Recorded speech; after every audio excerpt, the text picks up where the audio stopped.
Chapter 12. Harvest came. Matthew and Mark stayed out of school to help Dad bring the crops in, the three of them working some days from dawn until midnight. Mother's factory got busier too, and she began working 2 or 3 hours of overtime every day. She brought up a store of food to Luke's room so he wouldn't get hungry while they were all away. "There," she said cheerfully, lining up boxes of crackers and bags of fruit. "This way you won't even miss us." Her eyes begged him not to complain.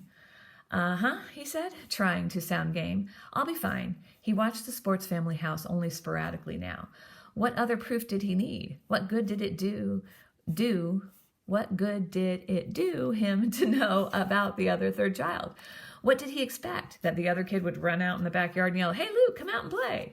He munched his solitary apples. He ate his crackers alone, and in spite of himself, a crazy idea grew in his mind, sprouting new details daily. What if he sneaked into the Sports Family house and met the other third child? He could do it. It was possible, theoretically. He spent entire days plotting his route. He'd be hidden by bushes and the barn through much of his yard. It was only about 6 feet from there to the nearest tree in the Sports Family backyard. He could crawl in his stomach.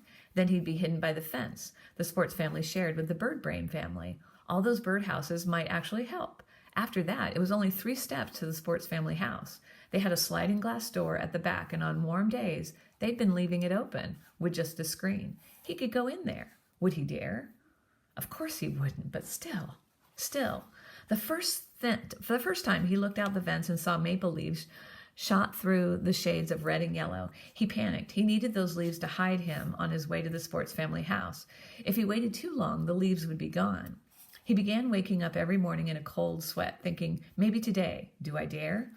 Just thinking about it made his stomach feel funny. It rained 3 days in a row in early October, and he was almost relieved because that meant he couldn't go on those days, didn't even have to think about going. He could risk leaving footprints in the mud, and Dad, Matthew, and Mark were in the way, hanging around the house and the barn, grumbling because they couldn't get into the fields. Finally, the rain stopped and the fields dried up, and Dad, Matthew, and Mark went back to their combine and tractors, acres away from the house. The backyard and Sports Family backyard were dry too.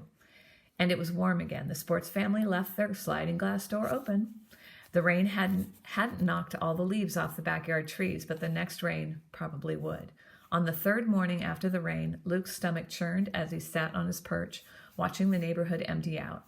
He knew without question that today was the day he had to go. He'd have to go, if he ever intended to. He couldn't wait until spring. He wouldn't be able to stand it. He watched 28 people leave in 8 cars and 1 school bus. Hands trembling, he made scratches on the wall again and recounted. Once, twice, 3 times. 28. Yes, 28.